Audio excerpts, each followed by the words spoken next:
Good morning. The Lord be with you. Let us pray. Oh God, as you by your Holy Spirit enabled your servant Anthony to withstand the temptations of the world, the flesh, and the devil, so give us grace to follow you with pure hearts and minds. Through Jesus Christ our Lord, who lives and reigns with you in the Holy Spirit, one God, forever and ever. Amen.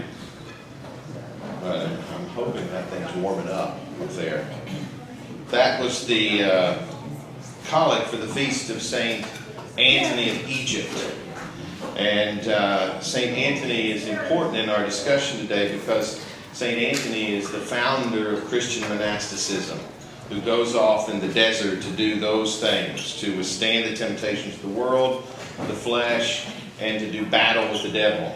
And his inspiration in the early parts of Christian history, in the early church, will lead a lot of followers to go out and do the very same thing, which will lead to hermits who go out and live in caves, as well as brothers and sisters who begin to come together and live together in community, which will be the foundation of what we know as monasticism. And that, St. Anthony, of course, is not... Hold on, folks. Oh, there we go. That's why he's our senior warden. Magic Finger Man. All right. Okay. Thank you, George. Thank you very much. Thank you, St. Anthony of Egypt, for getting us through this stuff. So yeah, let's see if I can bounce on through here because I've got a lot of slides to show today and some discussion, probably too much for the amount of time we have. But Anthony of Egypt will play into the history of what we're going to talk about today. Today I want to talk about where Celtic history meets Celtic reimagining, and on the island, and we're going to use Skellig Michael as an example of that. We've been talking for the last two classes about Celtic Christianity from the history we know, and we've also discussed the Celtic Christianity that inspires us in the present, and how they don't always match up, because history is history, and the way we rethink history as time goes on, I mean, all of you know that from your history class. The way we reimagine history can shape what history really was like or what it wasn't like. And Celtic Christianity is a good example of that because it's so ancient and we have so little, we have quite a bit of history of it.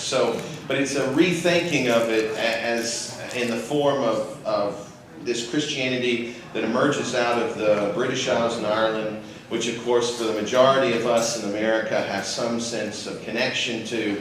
It's an ancient Celtic Christianity that we think of and we want to envision. And again, I'm going to use this word, but I don't mean it in a negative way, because this can be a good way too, and that is romanticizing, right? We tend to think, we tend to get yelled at for romanticizing things. Don't overly romanticize the way things were during this period of time. Romanticizing Celtic Christianity has become a very key point in how we think about Celtic Christianity from the 19th century on to today. And in some ways, just like everything with romanticizing, there's bits of truth within it, and we're going to talk a little bit about that today. And I think the story of Skellig Michael, which we're going to look at in relationship to its place in Celtic Christianity, as well as my own personal pilgrimage, because I got a lot of pictures to show you. It's a good example of where history and what we think about Celtic Christianity today, the truth and the romanticizing of it all come together and fit, because there's no way to overlook the way these early Celtic Christians connected with God when you think about it in terms of this geological space. So that's what we're going to talk about today. Let me give you a couple of slides that at least show you where Skellig Michael is, for those of you who may have heard of it or may not have heard of it. This, of course, is a map of Ireland, and I'm trying to use this and see which way. See, I get all excited, and let's see, where's my laser pointer? Ooh, there we go. Woo-hoo. So there it is. You can see the red circle. Whoever said that, exactly. That's why I picked the map. It's easy to see. But this is way down in County Kerry. This county here, as I've been instructed to say, is the greatest county of all Ireland. It's County Cork. We have this image of Ireland at home on someone just sent it to us, and it says Cork, and it says everything else is not Cork. So, and by my wife's standards, that's how it is. And this neighboring county of Kerry runs into some issues with the people in Cork here, so I can only talk about how wonderful it is to a certain degree, and I can never say it's greater than County Cork. So, but it does hold within County Kerry, Skellig Michael. And you can see, as far as it goes, these islands here are the Blasket Islands. Is that correct, Audrey? Yeah. Yeah, so they're right off this is the Dingle Peninsula, and I got a map I'll show you shortly that has the Ring of Kerry, which any of you who've done any American tourism of Ireland will have probably gone on the Ring of Kerry somewhere. Again, the people in Cork think that the roads that run around West Cork are way better than the Ring of Kerry, but this is where Irish tourism will send you.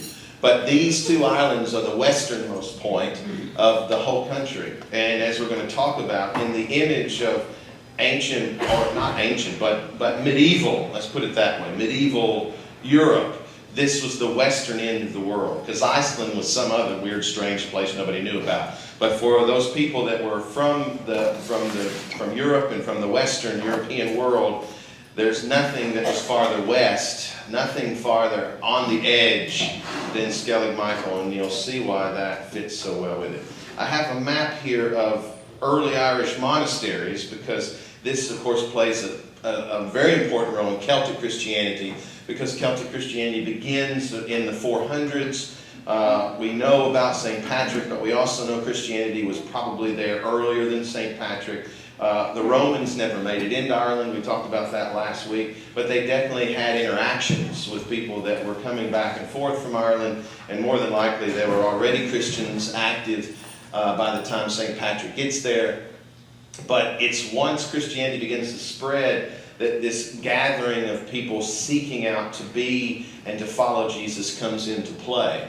And it first comes into play in these monastic communities. Clonmacnoise, Glendalough, these are some of the earliest ones, as well as Skellig Michael, which is right down here in the corner, the westernmost point here in Ireland. So I just want you to see, this is a lot more than I would have picked. If I could just take some of these off, I'd just leave Clonmacnoise, I'd leave Glendalough, I'd leave Skellig Michael, because these were some of the oldest ones that begin. And again, this island of Skellig Michael is a calling point for those who are trying to seek out and become Christians in the model that they were hearing. Because that's the other thing. We tend to think that, in Ireland in the early 5th and 6th century, they were so disconnected. They did not have cell phones. How are they supposed to know about what's going on anywhere else in the universe? Well, Christianity spreads. Again, as we said, is Celtic Christianity unique? Not necessarily. It all had to come from one place in the West, and that's Rome.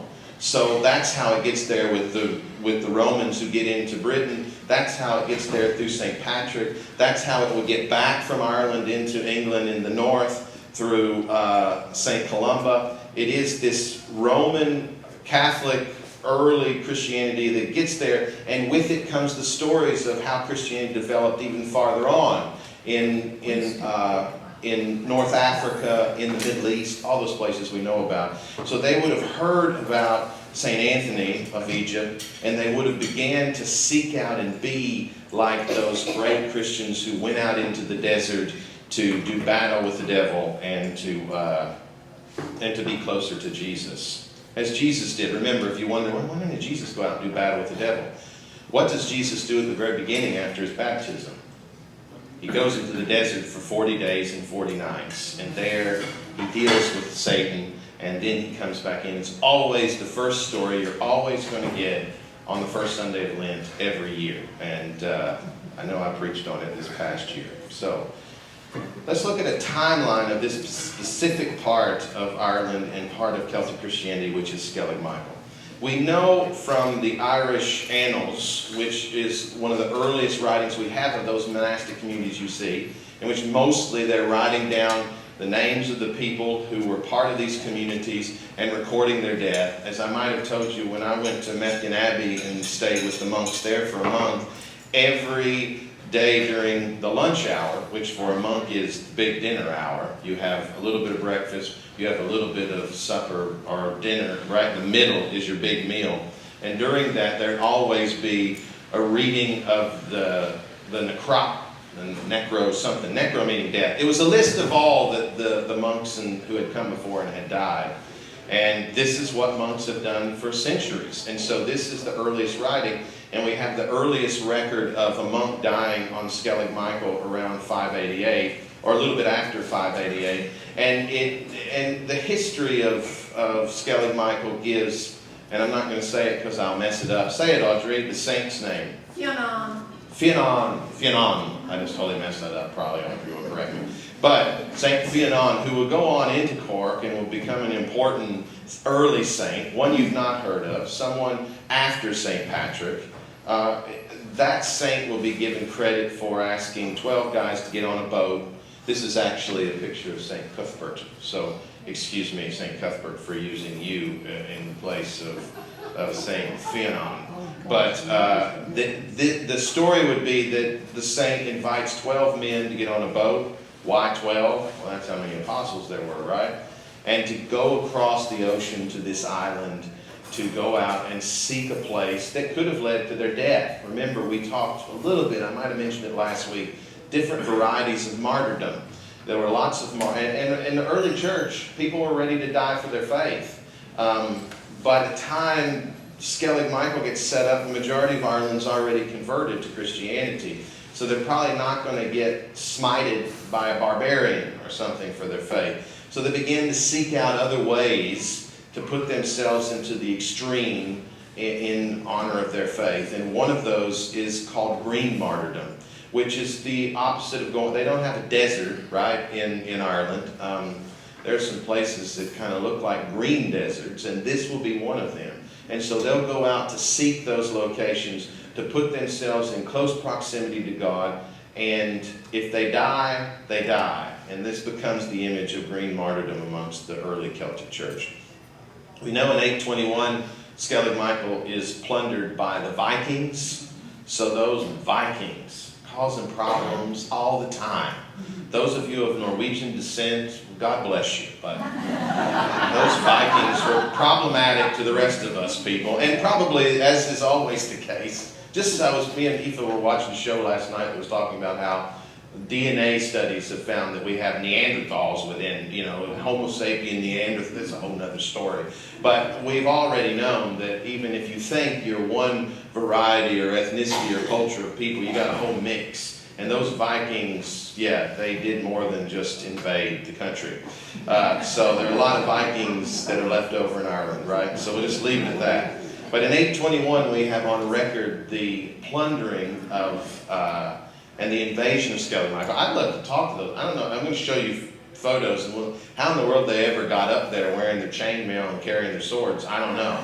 But they did it, and the story goes is that they took as a captive the abbot of the monastery back in 821, who later lived for a while on the boat and then died amongst the Vikings, and there's a recording of that, all with words of disgust and horror as they write about what the Vikings did. This is the period of time we're looking at. So 588, we're all the way up to the 11th century and the 12th century.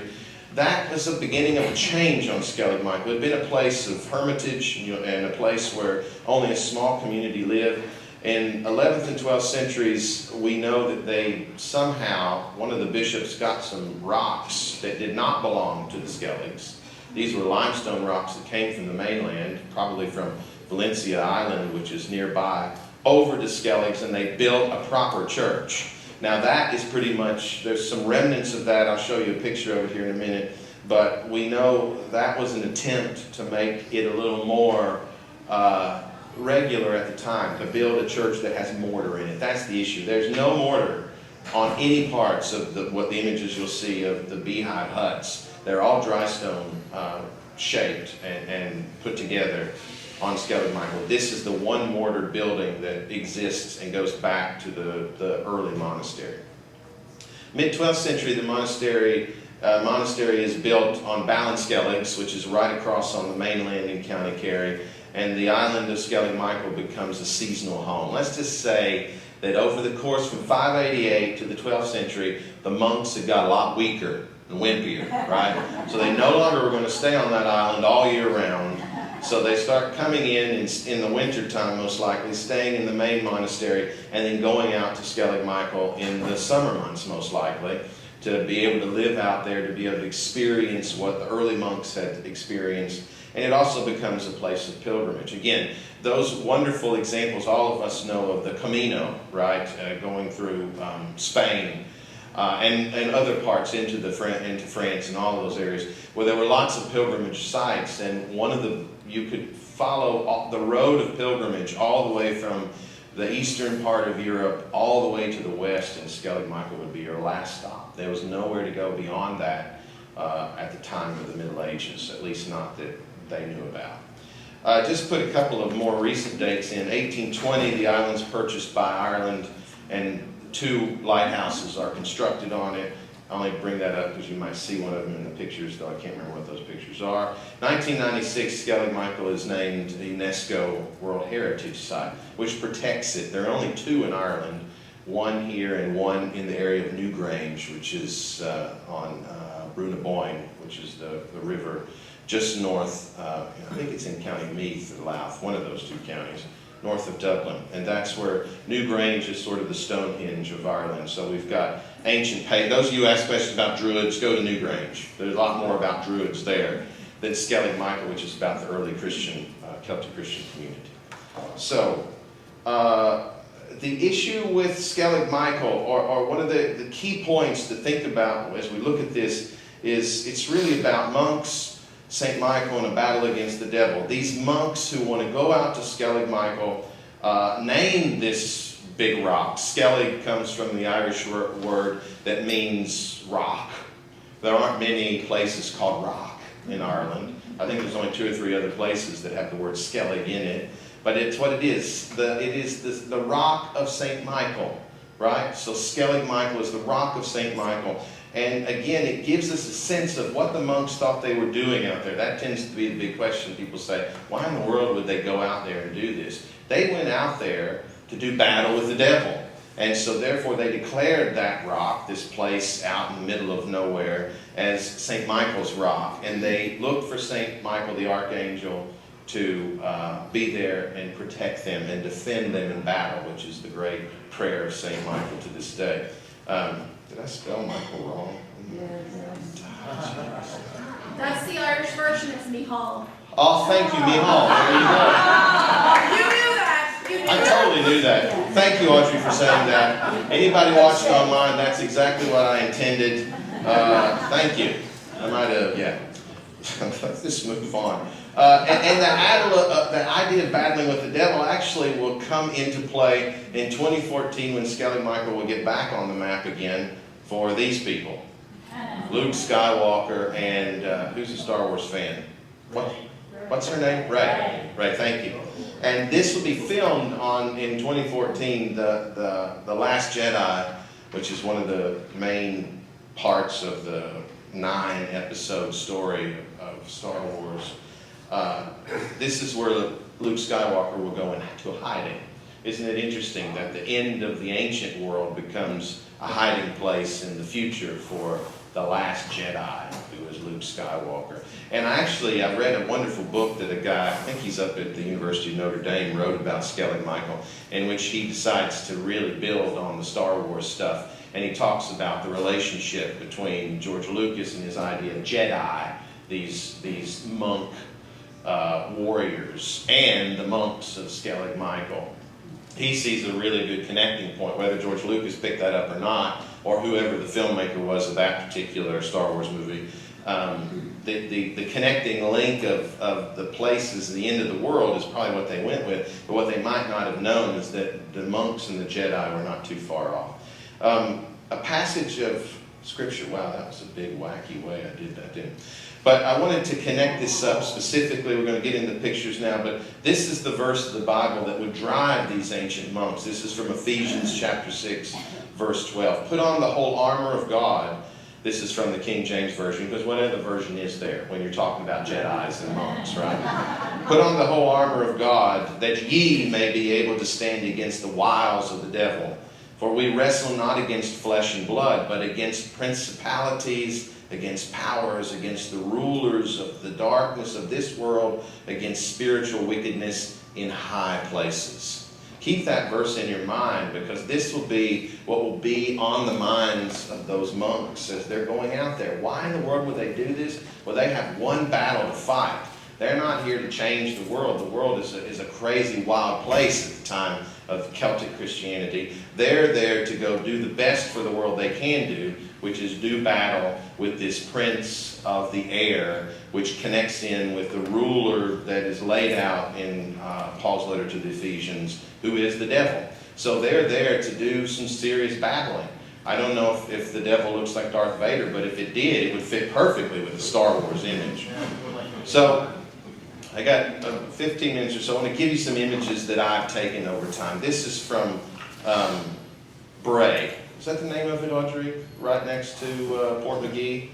There's a little area. It's an overlook. You have to drive up to, maybe it's Bray Head. Yeah, it's an end point there. And when we first went last year, there was a rock fall, and I couldn't go out to Skellig Michaels, so I missed it.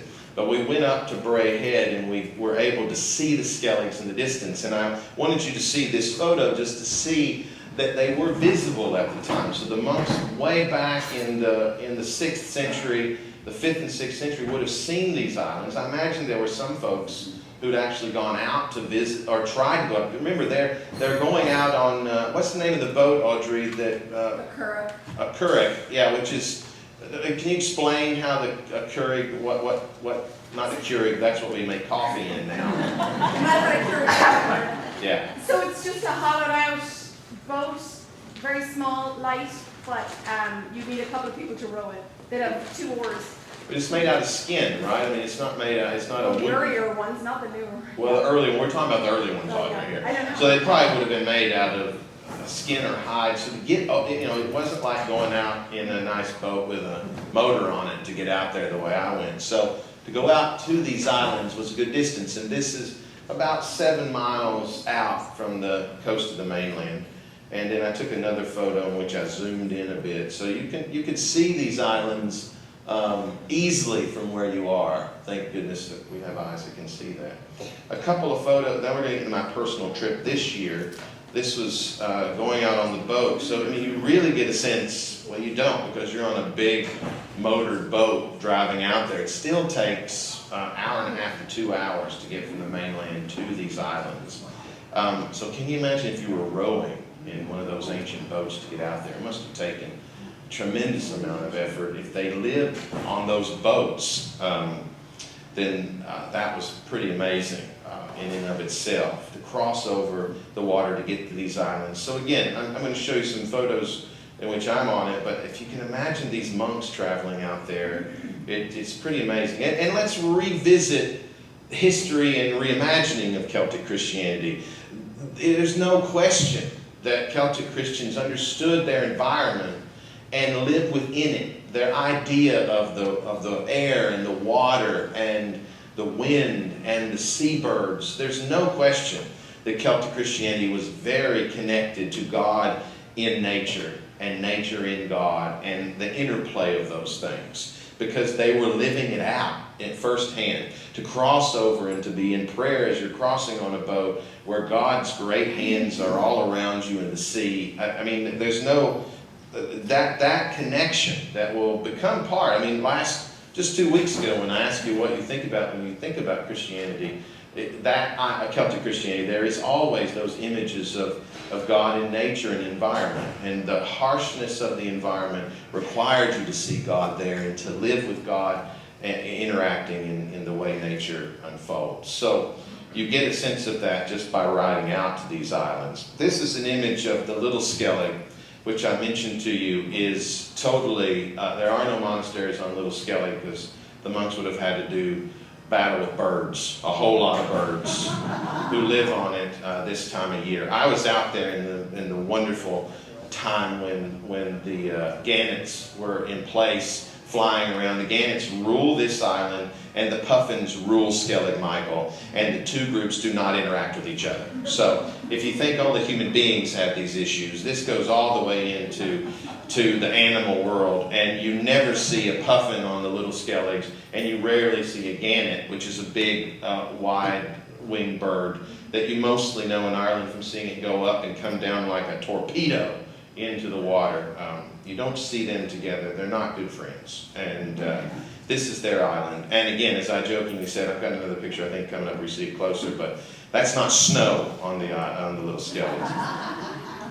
Also, other sea life, you have, of course, seals, loads of seals around the island. This is very much as it is a place of Celtic Christianity, it's a place of nature. So again, the intertwining of the Celtic world and the view of God is always interconnected with the wildlife and the interactions they have with nature there. So I just thought I'd take a picture of some seals there and show it to you. And then, of course, here's a little more up-close version of little Skelligs. All of those little white dots there are gannets that are living on this island. So, and when I say they take it over, they take it over. There's no question about it. They're everywhere. And how I made it out of this whole trip without getting a little bit of the gannet to take with me. On my shoulder, on my hat, who knows? I don't know. It was amazing. But that's the little Skellig, and you'll see that image of that island in the background of a lot of photos, because that would have been the view the monks would have had looking back in the direction of the mainland. This is the boat getting close to Skellig Michael, which again, all you have to do is have a look at it. I mean, it looks like something out of a Star Wars movie, or I expected Godzilla, but not Godzilla, King Kong to pop up over the top somewhere here, and that's what it looks like. You can see an area up here where a lighthouse used to be, and there are two lighthouses on Skellig Michael, and I don't think I put another picture in, but that's one heading up the north, which is not too far off where the monastery is, which is right on the other side of it. This is an image of coming to the port, the landing. There's a little concrete section there that the boats can pull up to. It's only from the months of May to October you can ever visit Skellig Michael. You cannot go after that. And your trip can be shut down by the sea at any moment, because the swells on the ocean will make it impossible to land a boat there. I had a wonderful moment with the Holy Spirit. We'd had rain 2 days before we got there. We were anticipating rain that day, which wouldn't necessarily shut your trip down, but it could if the wind was behind it. And somehow we had a glorious, gorgeous, sunny day that day. And all of us made it out. So I've got another image at the end where you can see the port you get in. Actually, the port's pretty wide. It's the steps that are about that wide. You have to get out of the boat and get up to get up on. So it's a little tricky, but we made it. Good image of your rector there, thrilled to have landed on Skellig Michael. This is our boat here pulling away. There's the port there. And you can see all these boats out here. These are all the boats where people are dropped off. There's a certain amount of people who are allowed to be on that island for a certain amount of time. So I didn't quite realize this, but everything is structured. You've got 2 hours once you're on the island. Go do your thing, get back down, because another group is going to come on. We were on the 9 o'clock boat, Audrey, down? We were on a later, you were on a later one, yeah, because they were also commissioned by the Public Works. Yeah, Public Works. And their boat was needed for something else, so we didn't go out till 9:30. Yeah, we didn't go out till 9:30. So that was the way it is. But I took this picture again because you can see this is the mainland 8 miles back. There's little Skellig, which looks impressive in of its own light. And as we're moving in, these little birds, these are all puffins. So I hope my video will work here in a few minutes so you can see them. This is another image of the boats once you're making your climb. You can see the walkway down by the port is nice. This used to be the road that led to one of the lighthouses. And Public Works in Ireland have done a whole lot of work to keep that in place and make it easy to walk up. And plus to save you from the rock falls that can come off. So there's a whole piece that blocks as you walk up that side trail for a good way, which you're very appreciative of. And once you get outside of that, you get your first view of looking up to see the sheer cliff and what you're going to have to climb up, what the monks would have had to climb up to get to the monastery. Again, think about Vikings invading on this place. Crazy. Somehow they did it. Now let's see if this will work. I hope I hit the button and it will play. This is supposed to be... There we go. So all of those birds are puffins, because it was the puffin season, and they were everywhere, flying everywhere, dropping little gifts everywhere, but somehow I didn't get hit by one. So I don't know if that meant I had bad luck or good luck, but that's how it was. Once you get to that point, you begin your trek up the steps, and I've got a couple of pictures here of the steps. This is a better one here. These steps were built by the monks. So they would have been built between the years of probably not 588, but they would have been built before the 11th century. And of course they've been maintained by Public Works, who bought it back in the 19th century. But honestly, other than clearing them off and keeping them in place, these are the handiworks of monastic monks who lived on that island.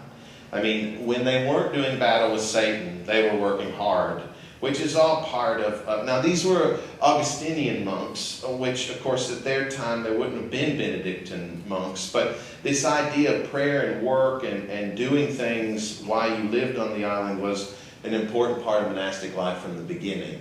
So this is a pretty steep set of steps, and I won't lie to you, see me standing there looking back like I'm just looking at the view, I'm breathing really hard, thinking how am I going to do this? This is called Christ's Saddle, which is in between the south peak and the north peak. This is the most prominent area where the monks probably would have tried to grow some vegetables on the island, and you can see how green and beautiful it is. And the interesting thing about this too is that on the north side was the monastery, on the south side was a hermitage. You can barely make out that there are some stone rocks that have been built, some drywall fencing all the way up at the top of that. You're not allowed to go up there. There's a fence right there to save your life from going up there. But that would have been the high point in the hermitage where monks would have been, and there would have been an oratory up there for prayer, and that would have been the place you would have gone to really get close to God. I wanted to give you a nice shot of the puffins. They were everywhere. They didn't care. That was their place. And it was just amazing, and they were incredible. I remember riding the boat over there thinking, I hope I see some puffins. And I saw more puffins than you can possibly imagine.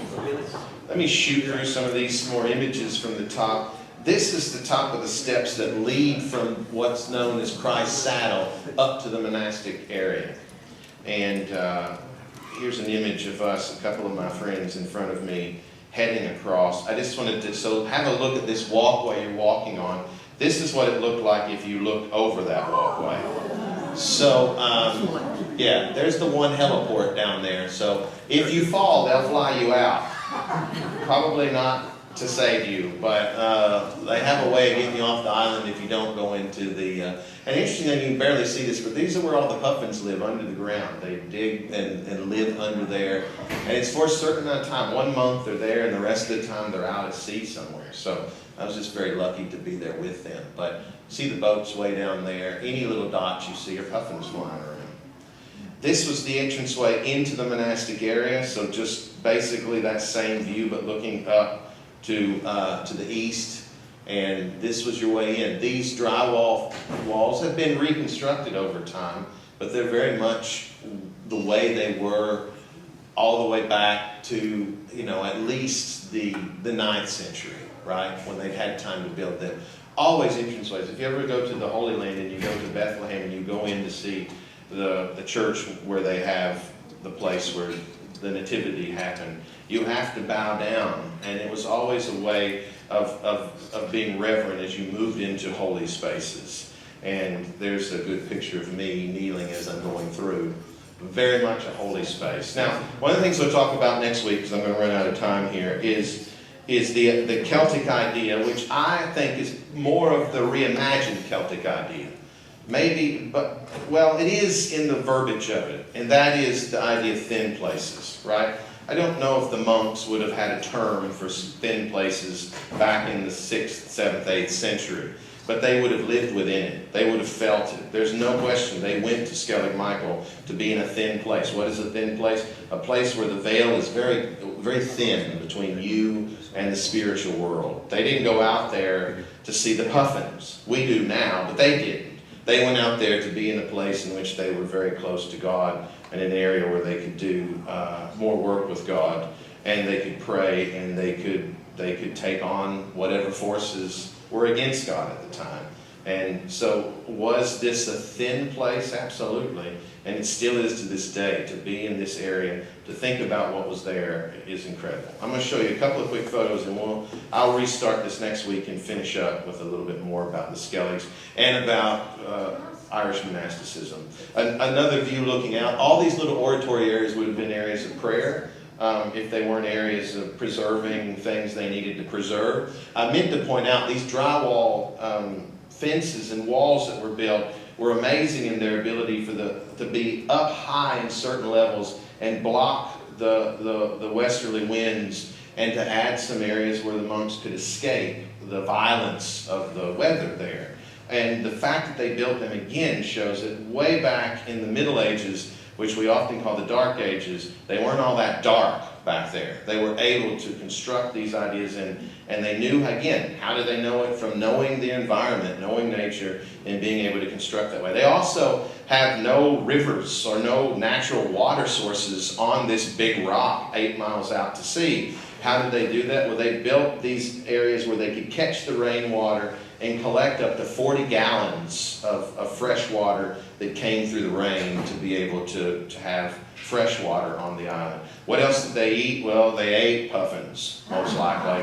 And they ate birds, and they ate fish, and they ate anything they could catch. I need to go back and research so I can give it to you next week, but they had a certain vitamin deficiency there because they couldn't get all the vitamins they needed because they weren't available on this island. So they did try to grow their own produce to a certain extent, but more than likely they ate a whole lot of birds and a whole lot of fish to live on this island.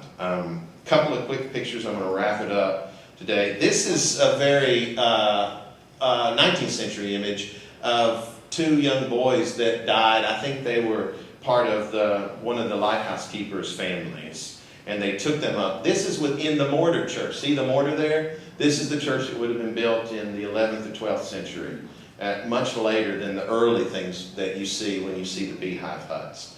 I just love this image because it's looking out at Little Skellig from that. But behind it, you can see the dry stone fences, and you can begin to see the beehive huts. So this is part of the 11th, 12th century medieval church that was built. This was the oratory of the monastic community where they would go to prayer well before that. So my friend Kevin and I, we did noonday prayer in here before we left on that day to be able to pray where the monks prayed. And again, all of these stones, there's no mortar in any of those stones. They're all drywall, the masterful work of the early Irish to take what they had, which wasn't wood but stone, and stack it up in ways that it has continued to stand for over 1,000 years, which is pretty amazing. Again, the public works folks helped to keep it from completely falling down, but if you ask them, they'll tell you that for these beehive huts, that's not the work they've had to do. It's been mostly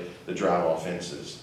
This is an image looking out of that oratory, one window always facing in the way it should face, which is to the east, right? That's where Jesus rose from the dead. That's the eastern direction. That's the one window looking out of that oratory. The interesting thing that I'll show you next week is even though the oratories are round beehives, inside they're square or rectangle. Again, more masterful work in their ability to stack rocks all the way up to the top. Build cubbies, build windows in, but not a whole lot. These are the ancient monastic cemetery right behind the oratory in which the monks live. And I'll finish up today with this nice image of the high cross that still exists on Skellig Michael. You can see right in the middle of it a carved-in cross, but you get a sense of what the ancient monks did to create a very Celtic cross out of this high stone which still stands there. And this area has never been dug into they assume this is probably a spot where one of the abbots were buried. Right next, that's the oratory we were just inside of, looking out the window, and that's the graveyard behind it. So I'm going to stop there because I'm out of time. And next week, I'll come back in. And we'll look more Skellig Michael images, and we'll end with some maps of what it looks like from the air, some aerial views, and some more discussion about how this particular type of imagery of Celtic Christianity informs, in the 19th century, a reimagining of Celtic Christianity, which becomes very important for us as we move into the 20th century and we imagine our own Christian roots that are specifically founded in an area which doesn't just include Ireland, but also includes Britain and Wales and Scotland. These are all the images of Celtic Christianity and that are informed by this very same view throughout the countryside, all the way across through the Isles and from Ireland. So, any quick questions? Yes, Amy. Were they all Irish people or were they mixed? They would have been all Irish. I mean, we could talk about that at the end of our discussion in a couple of weeks, the idea of what is Celtic and the questions about how the Basque region of Spain, there's a lot of, again, that tricky DNA work will mess you up. And now there's a lot more ideas that this idea of Celts may not be as, I mean, there's a good mix in the gene pool of Celts, but also those who would have came up across from Spain, which would have been right south of Ireland as well.